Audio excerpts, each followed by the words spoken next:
I know you keep up to date with so much information. It's amazing the way that you can sort of keep your finger on so many different things. Who are you reading at the moment? Are there any people that you're reading or what you're reading at the moment? You mean in terms of like blog-wise?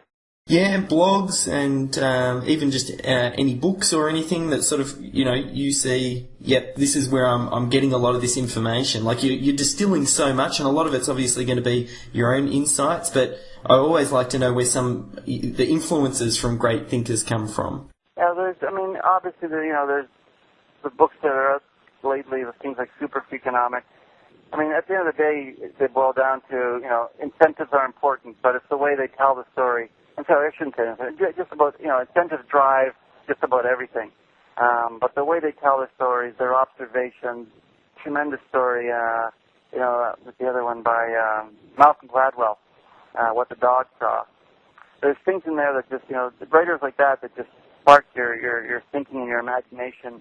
The whole thing about global warming and how, Nathan Myhrvold was the CTO of Microsoft, and whom Bill Gates called the smartest person in the world that he knows anyway, who has basically put together a think tank financed by VCs. They have applied to more and gotten more patents than any corporation in the last decade. And the way he looks at global warming is just fascinating. He starts off, first of all, if global warming turns out to be due to human behavior, and that's an interesting observation coming from the smartest guy in the world. And they've already, they've come up with a solution that would cost less than Al Gore's marketing budget. And it's stuff like that has absolutely no relevance to our particular business, but that just, sparks your brain and gets you thinking how these guys think out of the box. So, the Freakonomics guys, I like them. Online, people like Kevin Kelly. Who else? Well, obviously, there's people that I think are just, must-reading. Danny Sullivan, I like the way he writes about search engines. He's probably about the only, although we track a lot of different SEO writers, I think he writes with a certain clarity of thought, doesn't get all hung up in ridiculous little things. Matt Cutts is, it's important to read him, whether you think he's a PR guy for Google or whether he writes his own stuff. Regardless, it's still interesting, and it's still and everything. When Google came out with their webmaster guidelines, a lot of SGIers jokingly accused Google of plagiarism because basically it's what we've been saying from day one.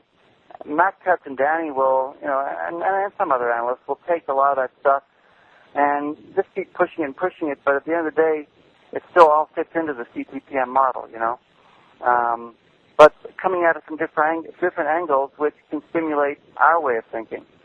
We have interesting people in our own forums who really come up with some good ideas. Tomaz, who has a tennis site, does very well. Tomaz now makes over $1,000 a day and still contributes to the forums. Forums is about, give and get, help and be helped. They're the friendliest place. There are no flames. Everybody is focused on moving forward together. But Tomaz will push relentlessly on the importance of link building. And he does everybody a service because, although, of course, it's well covered in Site Builder, there's like 5 major resource areas just about link building. People don't like to build links. We have to build links to get that snowball going. There is a point at which things do start to build momentum that you can slow down, and eventually it takes over on its own. Like Elad, one of our case studies, who started out again from day one. He was just, a typical guy, worked in a cubicle, started a website. Here's a man who did research until he found a good niche on birthday cakes. I don't know whether it's still a good niche. We're talking 6 or 7 years later. He's had a lot of copycats since then. But Elad now goes over some months 2 million visitors and is consistently above 1.5 million visitors. Elad earns a very healthy living, travels around the world, and basically every now and then visits the forum and writes interesting stuff. But Elad, does not build a single link because he is beyond that point. But, Tomaz will make the great example of, guess what, guys? You're not Elad. Elad started and it's important to build links, and he'll come up with his best 5 ways based on his experience of building links. So there are really some excellent people in the forums. I do a disservice by naming just one because I could probably name about 15 or 20, but then I'd forget one and he'd be mad.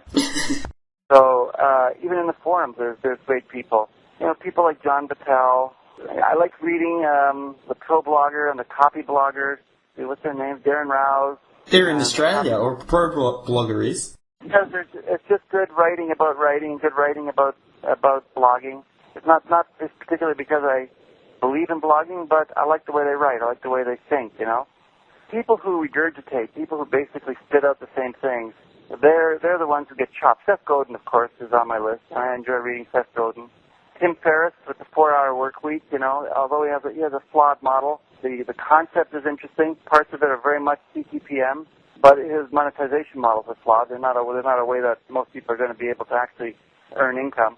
But again, an interesting thinker, an offbeat thinker, and it's important not just to read, you know, very narrowly in your particular, you know, niche of online business building, but, you know, read the people who touch the periphery.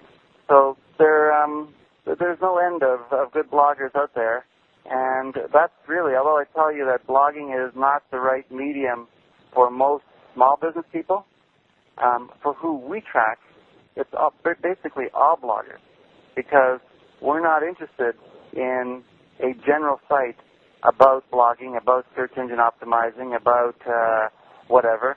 It's the latest and greatest. You know, TechCrunch, Slashdot, TechMeme, you know, those are for us must-read. Again, there's no cohesion to them. There's no individual, you know, entity.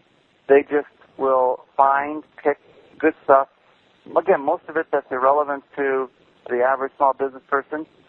Some of it that challenges us and says, how is this relevant? Some of it you just file away and you just go, okay, let's see if other people keep mentioning this, if it has legs.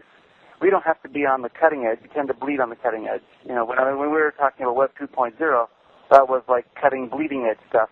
As you start to see it gain momentum, as you start to understand it better, and then finally as you figure out how it fits in with Site Builder, that's when you jump in with both feet and start writing a tool that's going to make sense for FBI owners. So I could probably go on and on as they occur to me over time, but those are some of the people anyway that we read, and I'm sure there's a couple of other researchers that have their favorites. And then, of course, there's, just all the Google blogs and all the various blogs that you just simply have to keep up with, just so that you aren't missing anything.